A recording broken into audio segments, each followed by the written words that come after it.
नमस्कार। बीच बहस कार्यक्रम में आप सभी का बहुत बहुत स्वागत। मैं हूं आपके साथ निधीश गोयल। दोस्तों, हम सभी जानते हैं कि दुनिया में बहुत बहुत से संकट हर समय आते रहे हैं, चाहे हम 100 साल की बात करें, 200 साल, 1000 सालों की क्यों ना बात करें। लेकिन जब भी कोई संकट आता है अपने साथ में एक अवसर जरूर लेकर के आता है। एक बहुत बड़ा संकट, एक वैश्विक महामारी के रूप में पूरी दुनिया जिसे झेल रही है, उसका नाम है कोरोना। और कोरोना काल के इस दौर में जहां लॉकडाउन हुआ, फिर अनलॉक हुआ, बार बार हम लोग ये सुनते हैं कि बहुत सारी विकट परिस्थितियां, बहुत सारी परेशानियां, बहुत सारी विषमताएं हमारे समाज में देखने को मिल रही हैं। लेकिन उन घर परिवारों में जब स्थिति थोड़ी सी और आगे बढ़ती है और उस स्थिति को संभालने के लिए घर की जो धुरी होती है, जिसे हम कहते हैं माँ, बहन, ये जो महिलाएं हैं, उन महिलाओं की जो भूमिका रही है खासतौर पर इस कोरोना काल में, वो देखने और समझने के लायक है कि किस तरीके से इस देश को, परिवार को, समाज को संभालने में ऐसी विकट परिस्थिति में महिलाओं ने अपनी एक महती भूमिका निभाई है। चाहे वो मास्क वितरित करने के लिए हो, चाहे वो किसी और तरीके से अपने हाथ से बना करके लोगों तक उसे पहुंचाने के लिए, कुछ सेवा करने के लिए, और उस सेवा का बखूबी जरिया बनी हमारे देश की महिलाएं। आइए इसी बारे में थोड़ी सी चर्चा करते हैं। हमारे साथ में इस समय मौजूद हैं डॉक्टर सौम्या गुर्जर जी। सौम्या जी महिला आयोग की पूर्व सदस्य भी रह चुकी हैं और बहुत ही बहुमुखी व्यक्तित्व की धनी हैं आप। सौम्या जी, आपका स्वागत दूरदर्शन के स्टूडियो में।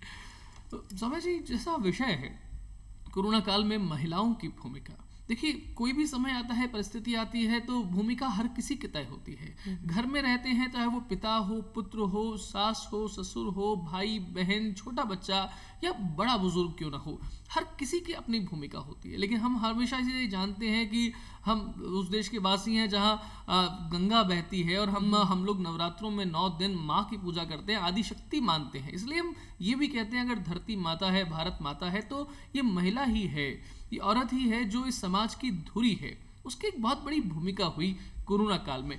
आपकी क्या समझ है इसके बारे में? देखिए निधीश जी, आपने बिल्कुल सही कहा कि महिला परिवार की धुरी है, और महिलाएं हमारे वेदों के अंदर भी मंत्र है कि यत्र नार्यस्तु पूज्यन्ते रमन्ते तत्र देवता। तो जहाँ नारियों की पूजा होती है, जहाँ महिलाओं का सम्मान होता है, वहाँ एक अच्छा वातावरण रहता है, वहाँ देश उन्नति और प्रगति करता है। तो इसके साथ में महिलाएं जब संकट आया, आप शुरू से देख लीजिए, जब देवताओं पर संकट आया तो वो किसकी? माँ शक्ति की आराधना की, और माँ शक्ति, माँ काली, माँ चामुंडा उनको बचाती है। और जब समाज पे संकट आया, देश में संकट आया, आप रानी लक्ष्मीबाई को ले लीजिए, उन्होंने किस तरह अपनी कमान संभाली देश के लिए।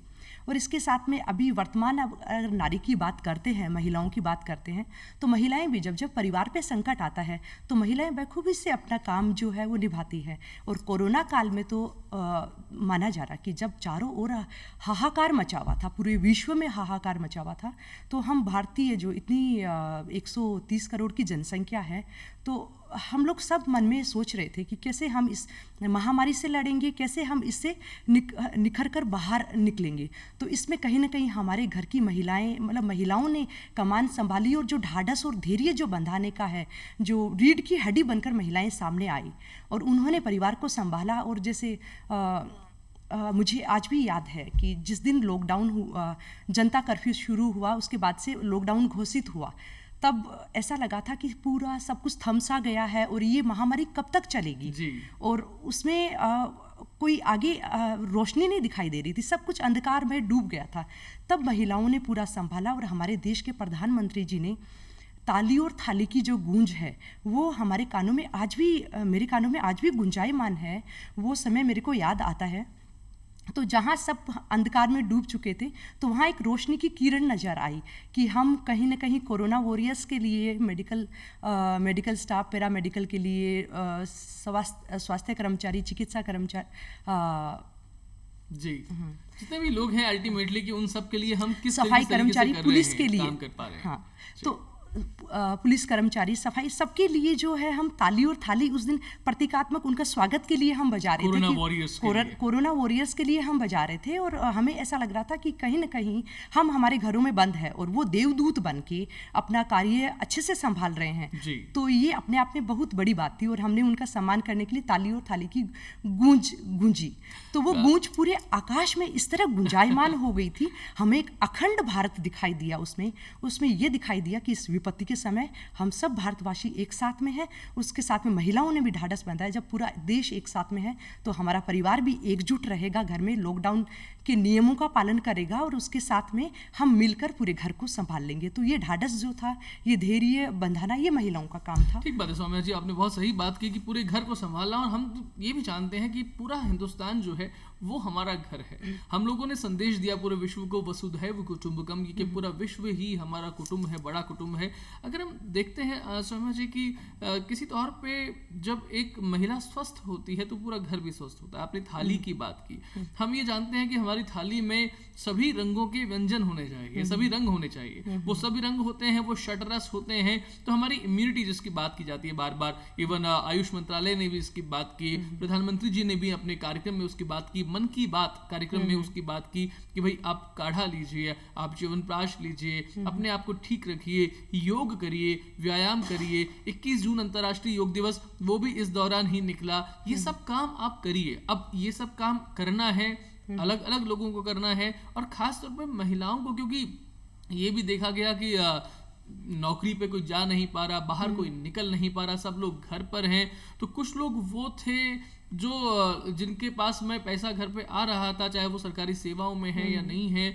कुछ लोग वो थे जिनके पास में बहुत मुसीबत आ रही थी। इन दोनों परिस्थितियों में दोनों तरीके महिलाओं ने घर को संभाला, चाहे वो लोगों की अपने घर परिवार वालों की इम्यूनिटी ठीक करने के लिए हो, या फिर घर परिवार से आगे बढ़ करके, क्योंकि आपके घर परिवार में सब कुछ ठीक है, लेकिन जिसके परिवार में ठीक नहीं है और वो अपने स्वाभिमान के चलते आपको बता भी नहीं पा रहा है कि मेरे साथ सब कुछ ठीक नहीं है, उसके घर तक जाकर के उसके अंतर्मन के भाव समझ करके हमारी महिलाओं ने कैसे काम किया। क्योंकि आप राजनीतिक नेतृत्व से भी जुड़ी हुई हैं, और आपने जो आपने बताया हम लोगों से बातचीत करते हुए कि बहुत से मास्क भी बना करके आपने लोगों के बीच वितरित किया, आप लोगों के बीच गई हैं, तो वो कैसा माहौल आपने देखा, क्या समझा? तो कोरोना काल में महिलाओं की जो भूमिका है वो निखर कर आई। मतलब पुरुषों ने महिलाओं के इतने रूप कभी भी नहीं देखे थे, क्योंकि पुरुष अपने ऑफिस में या बाहर, घर से बाहर समय उनका ज़्यादा व्यतीत होता था। तो कोरोना के संकट में पुरुषों के मन में कहीं ना कहीं महिला के लिए एक सम्मान जागा। उन्होंने देखा कि घर पर महिला कैसे पूरे समय के अंदर पूरे घर को संभाल रही है। जो वर्किंग वुमेन्स है वो भी घर पर रहकर घर को अच्छे से संभाला। उसके साथ में महिलाओं के अलग अलग रूप, जैसे आपने अभी बताया कि उन्होंने रोग प्रतिरोधक क्षमता को बढ़ाने के लिए सारे जो आयुष मंत्रालय के वो काढ़ा और वो सब है, उसके साथ में उनके पास में दादी के जो पुराने नुस्खे थे, तो उनको भी उन्होंने अदरक ही, मतलब जो थे किचन के अंदर, उन सबको लेकर उन्होंने अपने परिवार की इम्यूनिटी को बूस्ट किया। उसके साथ ही आप ये देखिए कि वो डॉक्टर के रूप में बन के निखरी, इसके साथ में एक अच्छी मैनेजर बन के अच्छी मैनेजमेंट वो किया। आर्थिक रूप से महिलाओं ने अच्छा प्रबंधन किया कि ठीक है, किसी की सैलरी भी, तनख्वाह भी रुकी हुई है, देन उस रुकी हुई तनख्वाह के अंदर भी सीमित पैसों के अंदर भी हमें किस तरह इस संकट से सामना करना है, और जो घर में जो चीज़ है उपलब्ध है, उस उपलब्धता के अंदर ही नई चीज़ तलाश करना कि उसका हम कैसे दूसरा विकल्प ढूंढ सकते हैं, इसके साथ में काम किया। और आप ये देखिए साथ में कि कोरोना के ड्यूरिंग बहुत सारे वीडियोस भी आए मीडिया में, आपने भी देखे होंगे इधर उधर। तो उसमें महिलाओं ने योगा ट्रेनर बनकर साथ दिया, पुरुषों को कुकिंग की क्लासेस दी, और यहाँ तक कि महिलाओं ने सारे सैलून सब बंद हो गए थे तो बार्बर की भूमिका में भी बहुत सारे वीडियोस देखे। वो भी महिलाओं ने बड़ी कुशलता के साथ में किया, और किस तरह पूरे दिन भर अपने परिवार को अपने उसको सशक्त करने में लगी हुई थी, वो पुरुषों ने देखा। और पुरुषों के मन में, मेरा मानना है इस कोरोना काल में, हालांकि विपत्ति थी, पर उसमें भी पुरुषों के मन में एक श्रद्धा उत्पन्न हुई, एक विश्वास उत्पन्न हुआ, और एक सम्मान उत्पन्न हुआ कि महिलाएं, घर का काम कोई आसान नहीं होता, या पूरा परिवार को एकजुट रखना वो अपने आप में बहुत आसान कार्य नहीं है। तो महिलाएं इस तरह देखा। और इसके साथ में हम देखते हैं कि जैसे मास्क आपने बताया, अभी मास्क मैंने बनाए, और जगह गाँव के अंदर भी मैंने मास्क वितरित किए, जगह जगह और भी जगह में महिलाओं से मिली। तो अलग अलग महिलाओं ने जहाँ आसपास में देखा कि कोई ज़रूरतमंद है, तो वहाँ चाहे अपने घर के राशन में से राशन देना हो, वो भी महिलाओं ने अपनी एक सहृदयता दिखाई, जो महिलाओं के साथ में पुरुषों ने भी वो किया। और इसके साथ में मास्क वितरित किया। आप देखिए देश की प्रथम महिला से लेकर और नीचे से मतलब छोटे से छोटी कार्यकर्ता, सामान्य गृहिणी भी अपने घर में मास्क बनाकर सब जगह वितरित किया। इसके साथ में हमने देखा कई जगह रसोइयाँ चल रही थी घर पर, अपने खुद के घर के लिए खाना हो रहा है पर आसपास के क्षेत्र में जो लग रहा है कि कोई भूखा नहीं सोए, उसके लिए सहृदयता दिखाई और एकजुटता के साथ में महिलाओं की अलग अलग भूमिकाएं हुई। इसके साथ में गाँव के अंदर हमने देखा कि आशा कार्यकर्ती है, वो आंगनवाड़ी कार्यकर्ता, उसके साथ में अलग अलग सामाजिक NGOs हैं, तो वो लोग भी जाकर घर घर में जाकर पूछताछ की कि आपके घर में सब ठीक है, कोई समस्या तो नहीं है। और ये कोरोना संकट में दो तरह के, हर सिक्के के दो पहलू होते हैं। हमें अच्छे परिणाम देखने ये मिले कि परिवार एकजुटता के साथ में रहा, विषम परिस्थितियों में भी साथ में रहा, और साथ में रहने के कारण एक स्नेह है, एक अच्छी बॉन्डिंग जो है वो निखर कर आई, अच्छे मधुर रिश्ते बने। और ये भी पता चला कि पुरुषों को कि मेरी पत्नी और मेरी माता के बीच में कैसे रिश्ते हैं, या उन रिश्तों के अंदर किसी तरह का तनाव है तो उसको भी बैठकर कम किए। तो चलिए, तनाव वाली बात आपने अच्छी की, बिकॉज आजकल के भागते दौड़ते माहौल में हम लोगों को कब डिप्रेशन में लोग चले जाते हैं, कब स्ट्रेस हो जाता है, तनाव, चिंता, टेंशन जिसके हम नाम देते हैं, मालूम ही नहीं चलता कि कौन कितने तनाव में है, लेकिन वो होता है। खैर समझिए, सोशल मीडिया का ज़माना है, आप अपनी बात को बहुत सारे प्लेटफॉर्म्स पे रख सकते हैं। आप ट्विटर पे जाते हैं, फेसबुक पर जाते हैं, इंस्टाग्राम पे जाते हैं, अपनी लेखनी के ज़रिए आप दुनिया के किसी भी कोने तक अपनी आवाज़ को पहुंचा सकते हैं। बहुत समय हुआ बहुत लोगों के पास में, ऐसा भी आप महिलाओं से मिली होंगी जिनके पास में करने के लिए बाहर जाने की सुविधा नहीं थी, कहीं बाहर नहीं जा सकते हैं, कहीं बाहर जाने की या फिर परमिशन नहीं है, या फिर खुद कभी बाहर गए नहीं तो शायद उतनी हिम्मत नहीं है, समझ में नहीं आ रहा कि काम कैसे करना है, लेकिन उनके पास में हर किसी के पास अपना एक मोबाइल है, स्मार्टफोन है, उन लोगों के पास अपना लैपटॉप है, और थोड़ा लिखना आता है, फेसबुक पर, ट्विटर पे अपना अकाउंट है, तो वहाँ पर उधर किस तरीके से अपनी सहभागिता सोशल मीडिया के जरिए भी, ब्लॉग्स के जरिए, राइटिंग्स के जरिए उन्होंने वो सहभागिता निभाई, क्योंकि हर किसी के अपने तरीके होते हैं काम करने के। बिल्कुल। अगर हम बात करते हैं सोशल मीडिया की, तो ये एक स्किल इंडिया और डिजिटल इंडिया है अभी, और डिजिटल इंडिया के दौर पे सबके पास में मोबाइल फ़ोन है, और गांव की महिलाएं भी मैंने देखा है कि स्क्रीन वाले ऐप्स वाले जो मोबाइल फ़ोन है उसमें आरोग्य सेतु ऐप उनके पास में डाउनलोड है, और वो आयुष मंत्रालय की गाइडलाइन को भी देख रही है कि क्या क्या इसमें आया है, हमें क्या करना है, वो सारा भी देखा। और उसके साथ में भी महिलाओं को एक जानकारी भी, जैसे ब्लॉगर्स हैं, बहुत सारी महिला ब्लॉगर्स थी, तो उन्होंने कोरोना के समय में हमें कैसे बचना है, हमें परिवार में किस तरह रहना है, और डिप्रेशन से भी हमें किस तरह, क्योंकि देखो काम का बोझ है वो महिलाओं पर निश्चित रूप से पड़ा है ज़्यादा, इसको मानती हूँ मैं, पर उस काम के बोझ को मतलब कैसे हम बांटेंगे, कैसे हम रिश्तों की मधुरता बनाएंगे, तो वो भी आपस में मिलकर किया है। और कहीं कहीं घर पर मतलब जो घरेलू हिंसा भी हुई है, तो उसमें भी महिला कहीं ना कहीं इन फ़ोन के माध्यम से अपनी आवाज़, मैंने देखा महिलाएं सीधा NCW की वेबसाइट पे जाके अपनी प्रॉब्लम जो है, समस्या है, वो रख रही है, और उनका डायरेक्ट निस्तारण हो रहा है सीधा। और इसके साथ में महिलाएं आसपास में जो भी हेल्पलाइन नंबर है उनसे संपर्क कर रही है। तो बहुत सारी चीज़ें, मतलब महिलाओं के लिए कहीं ना कहीं ये एक सहारा था फ़ोन भी, कि इसके द्वारा वो अपने मेंटल हेल्थ को, साथ में फिजिकल हेल्थ को समझने के लिए और उसको समस्याओं को निस्तारण के लिए देखा उन्होंने। समय जी, ये जो समय होता है खासतौर पे गर्मियों की छुट्टियों का, अक्सर वोकेशनल ट्रेनिंग्स का समय होता है। इस समय लोग वोकेशनल ट्रेनिंग के लिए बाहर तो नहीं जा पा रहे थे, लेकिन कहीं वेबिनार्स हो रहे थे, कहीं पर कॉन कॉल हो रहे हैं, कहीं पर एक तरीके से ट्रेनिंग वीडियोज़ के ज़रिए लोग आगे बढ़ रहे हैं। अगर मैं ये बात कहूँ कि किस तरीके से उन वोकेशनल ट्रेनिंग्स को, क्योंकि हम लोग ये जानते हैं कि अवसर नहीं मिलता है तब तक वो आगे नहीं बढ़ पाता है। हम लोग हमेशा से कहते आए हैं कि पुरुष और महिला दोनों इस समाज के लिए ज़रूरी हैं और दोनों को साथ साथ चलना है, लेकिन हम आज तक भी जानते हैं कि किसी ना किसी तौर पे अगर हम कहीं भी देखें तो महिलाओं को जितना आगे बढ़ना चाहिए था, चाहे वो किसी भी कारण से क्यों ना हो, उतना आगे हम लोग उनको अब तक नहीं देख पाए हैं। बहुत आगे बढ़ी है, लेकिन अभी बहुत आगे बढ़ना बाकी है, बहुत समय लगना बाकी है, लेकिन वो समय और उसकी दूरी को हम कम कर सकें, उसके लिए हमें बहुत एक अलग अलग तरीके के प्रयास करने होंगे। वो प्रयास उनको आत्मनिर्भर बनाने की दृष्टि से भी जाता है, क्योंकि प्रधानमंत्री जी ने भी कहा आत्मनिर्भर भारत, तो व्यक्ति स्वयं आत्मनिर्भर होगा तब दूसरे को आत्मनिर्भर करेगा। वो आत्मनिर्भरता उसमें उसके अंदर आए, वो महिला के अंदर आत्मनिर्भरता आए, चाहे वो वोकेशनल ट्रेनिंग्स के जरिए हो, किसी और के जरिए।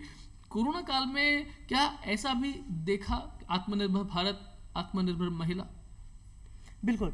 आत्मनिर्भर भारत की जो नींव है वो कोरोना काल में ही पड़ चुकी थी, क्योंकि विपत्ति के अंदर अवसर की जो तलाश थी वो एक आत्मनिर्भरता की ओर थी। जब हम घरों में कैद थे तब महिलाओं ने अलग अलग वेबिनार के अंदर भी उन्होंने बहुत सारी ट्रेनिंग्स लिया, या जिनके पास में जैसे कौशल विकास के जी। कौशल विकास के द्वारा जो महिलाओं ने सीखा नया, वो महिलाओं उस चीज़ को यूज़ किया। अब आप ये देखिए, महाराष्ट्र के पास पुणे के अंदर एक गांव है, वहाँ पूरे के पूरे गांव ने महिलाओं ने अचार और पापड़ बनाकर पूरे आसपास में सब एरिया में सप्लाई किया। कोरोना के काल में भी उनके पास में डिमांड आई और अभी भी वो पूरा गांव आत्मनिर्भर बन चुका है, वहाँ की महिलाएं आत्मनिर्भर बन चुकी है। और मेरा मानना है कि महिलाएं जब तक आर्थिक रूप से आत्मनिर्भर नहीं होंगी तब तक वो अपनी आवाज़ को नहीं उठा पाएगी। तो महिलाओं को समान अवसर देने की ज़रूरत है और आत्मनिर्भर महिलाएं अपने आप बन जाएगी। और उस अवसर को जो है वो महिलाएं अच्छे से महिलाओं को तराशना आता है। महिलाएं इस कोरोना संकट में भी महिलाओं ने अच्छे से देखा है कि हमें कैसे सीखना है। बहुत सारे इंस्पिरेशनल वीडियोस थे, उनके द्वारा भी महिलाओं ने सीखा। बहुत सारी महिलाओं ने यूट्यूब चैनल शुरू कर लिए जिनमें अलग अलग कोई कविता, किसी के पास में कविता की कला तो कविता गाकर अपना यूट्यूब चैनल शुरू कर लिया, जिनके बहुत सारे फॉलोअर्स, क्योंकि हम कोरोना के समय जो है मोबाइल पर कुछ ज़्यादा ही रहते थे अपडेट, तो बहुत सारे फॉलोअर्स बढ़ गए। तो वो यूट्यूब चैनल शुरू किया, किसी ने कुकिंग क्लासेस शुरू कर दी। और इसके साथ साथ में जहाँ पुरुषों को ये कहा जाता था कि पुरुषों के बस की बात नहीं है रसोई में काम करना या किचन संभालना, या वो अपना खुद से बनाकर पेट नहीं भर सकते, तो महिलाओं ने खुद के साथ में पुरुषों को भी आत्मनिर्भर बना दिया, उनको भी ट्रेनिंग दी, पुरुषों ने भी साथ में कुकिंग सीखे हैं। तो इस तरह महिलाएं आत्मनिर्भरता की ओर आगे बढ़ेगी। स्वामी जी, आप जब कुछ परिवारों से मिली होंगी, शायद उन परिवारों में कोई व्यक्ति ऐसा हो जो कोविड-19 से पॉजिटिव पाया गया और उसको अस्पताल में भर्ती कराया गया, उसके पीछे से उसके घर में भी क्वारंटीन किया गया होगा, घर में जितने भी लोग हैं उन सबको 14 दिन के क्वारंटीन में, चाहे होम क्वारंटीन क्यों ना हो, रखा गया होगा। ऐसी स्थिति में किस तरीके से वो महिला न केवल दूसरों के को चिंता मुक्त करते हुए खुद चिंता मुक्त रहती है और साथ साथ में केयर भी करती है, संभालती है? क्या ऐसे कुछ लोगों से संपर्क में आए कि वो पॉजिटिव आ गए, कोरोना पॉजिटिव आ गए, अस्पताल जाना पड़ा, परेशानियां बढ़ गई बहुत ज़बरदस्त तरीके से, घर में आर्थिक हालात भी ख़राब है, लेकिन फिर भी कैसे वो कुछ ऐसी प्रेरणादायक महिलाएं आपको मिली होंगी, आपके संपर्क में आई होंगी? बिल्कुल। कोरोना काल में कुछ परिवारों से मैं मिली थी जहां वो कोरोना पॉजिटिव पाए गए, पर वहां सरकार की जो एडवाइजरी थी उसको पूरा पालन किया गया। 14 दिन का पूरा क्वारंटाइन है, उसमें रहा गया। और साथ में ही उन्होंने जब ठीक होकर वो घर आए तो सब आसपास के लोगों को भी उन्होंने दिया कि कोरोना से घबराना नहीं है, हमें बस ध्यान रखना है कि किस तरह हमें अपनी स्वच्छता का ध्यान रखना है, पूरा सैनिटाइजेशन, घर से बाहर से जो भी वस्तुएं आती है उनको हम किस तरह इस्तेमाल करना है। तो ये सारी चीज़ें महिलाओं ने सिखाया और परिवार को अच्छी तरीके से संभाला। अल्टीमेटली किसी न किसी तौर पे कहीं कोई कमी नहीं आने दी, यानी कि ये कोरोना काल में हम ये देखें कि भारत की महिलाएं और मजबूत होकर आगे बढ़ी हैं, और न केवल खुद आगे बढ़ी हैं बल्कि दुनिया में अपना झंडा बुलंद किया है। सौम्या जी, जब आप अलग अलग जगहों पर जाती हैं, देखती हैं कि कोई वोकेशनल ट्रेनिंग्स में जा रहा है, कोई डिजिटल इंडिया को बढ़ा रहा है, कोई सोशल मीडिया पे लिख रहा है, कोई आत्मनिर्भर भारत की तरफ कल्पना कर रहा है, मन में कैसा एक फील आता है, एक भाव आता है कि हम सही दिशा में आगे बढ़ रहे हैं या फिर इस दिशा को थोड़ा और दुरुस्त करने की ज़रूरत है? कहाँ हम लैक कर रहे हैं उसे ठीक करना है, और कहाँ हम अच्छा कर रहे हैं उसे और आगे बढ़ाना है? अब कोरोना संकट में महिलाओं ने जो घर पर रहकर जितना कर सकती थी वो उतना उन्होंने किया। फ़ोन के माध्यम से, सोशल मीडिया के माध्यम से महिलाओं ने बहुत कुछ सीखा और सीख कर उन्होंने अपने पूरे एफर्ट्स किए। और एफर्ट्स के साथ में सबसे बड़ी चुनौती तो महिला के सामने ये थी कि अपने घर को पहली चुनौती थी घर को संभाले रखना। और बच्चों की जिम्मेदारी भी पूरी महिलाओं पर थी, बच्चों के स्वास्थ्य का ध्यान रखना, घर में बुजुर्गों का ध्यान रखना।